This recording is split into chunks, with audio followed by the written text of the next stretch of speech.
Good morning दोस्तों, नमस्कार। आप सभी का स्वागत है हमारे यूट्यूब चैनल लर्निंग हब में। आज हम लोग पढ़ने वाले हैं हंटर कमीशन के बारे में। तो आप सभी ने नाम सुना ही होगा, हंटर कमीशन।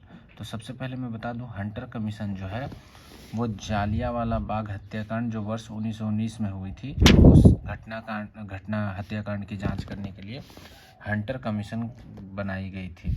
तो हंटर कमीशन के बारे में जानते हैं। देखिए, कांग्रेस के आप जानते हैं, कांग्रेस का गठन, कांग्रेस जो है एक संस्था थी, राजनीतिक संस्था थी। तो कांग्रेस के बार बार आग्रह एवं व्यापक असंतोष को देखते हुए घटना की जांच के लिए 19 अक्टूबर 1919 को हंटर आयोग के गठन की घोषणा की गई। याद रखिएगा, हंटर कमीशन यानी हंटर आयोग के गठन की घोषणा कब की गई थी? 19 अक्टूबर 1919। हर जगह 19 है, देखिए 19 अक्टूबर, बस याद रखिए 19 अक्टूबर 1919 को हंटर आयोग के आयोग की गठन की गई। आपसे क्वेश्चन भी पूछा जा सकता है, हंटर आयोग का गठन कब किया गया था?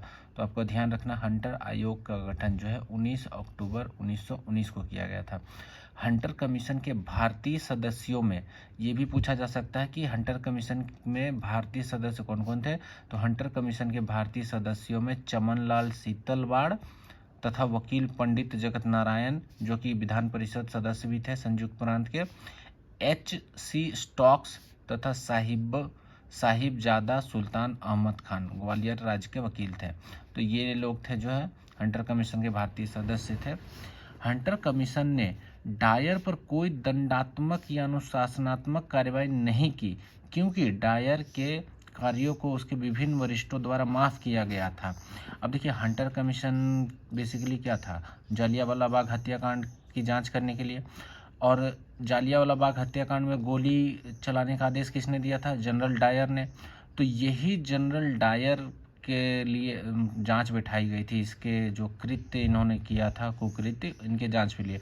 तो हंटर कमीशन बैठ तो गया, लेकिन उन्होंने इस डायर पर कोई जो है दंडात्मक या अनुशासनात्मक कार्रवाई की अनुशंसा नहीं की, क्योंकि डायर के कार्यों को उसके विभिन्न वरिष्ठों द्वारा, यानी कौन था डायर का वरिष्ठ, सीनियर कौन था? अंग्रेज लोग, उसी का पक्ष तो लेगा ना, तो माफ कर दिया था। तो क्या कर सकता हंटर कमीशन? समझ लो क्या कर सकता था, उसके पास कितना पावर ही था।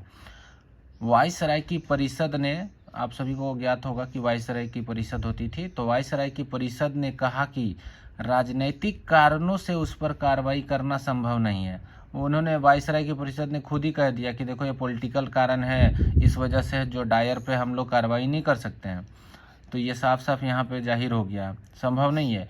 इस समिति ने, यानी ये हंटर कमीशन की बात कर रहा है, इस समिति ने दुर्घटना में सरकार का कोई दोष नहीं बताया। इस समिति ने यह भी बता दिया कि जो जालियांवाला बाग हत्याकांड हुई थी, इसमें सरकार का कोई लेना देना नहीं है। ये पूरा का पूरा जो जनरल डायर का लिया हुआ डिसीजन है, उसके कारण ये घटना घटित हुई। इस समिति ने दुर्घटना में सरकार का कोई दोष नहीं बताया, डायर के इस कार्य को केवल निर्णय लेने की भूल बताया। और इस समिति ने यह भी बताया कि डायर जो ये मतलब गोली चलाने का आदेश दिया, जिसकी वजह से कई मासूम बच्चे, औरत और बड़े लोग मारे गए, बुजुर्ग लोग, इस पूरे घटना को इन्होंने सिर्फ बताया कि एक जो डिसीजन उन्होंने लिया, यही गलती थी उनकी, डायर की, और डायर को दंड स्वरूप नौकरी से निकाल दिया गया। बस डायर को जो है, जो सजा के रूप में उनको नौकरी से हटा दिया गया। तो यही था हंटर कमीशन के बारे में हमें जानना। तो बेसिकली इसमें आपको जानना चाहिए, हंटर कमीशन जो है जालियांवाला बाग हत्याकांड की जांच के लिए बैठा था। ये जालियांवाला बाग हत्याकांड की जांच के लिए, और ये 19 अक्टूबर 1919 को बैठा था। इसके सदस्य आप जान लीजिए, भारतीय सदस्य में चमनलाल सीतलवाड़, वकील पंडित जगत नारायण, जो कि विधान परिषद के सदस्य थे संयुक्त प्रांत के, और H.C. स्टॉक्स तथा साहिबजादा सुल्तान अहमद खान। तो ये सभी आपके लिए बहुत ही इंपॉर्टेंट है। तो दोस्तों, हंटर कमीशन के बारे में आज हमने पढ़ा। नेक्स्ट टॉपिक में किसी और, जैसे कि हम लोग ये पढ़ लेंगे मालवीय समिति क्या थी।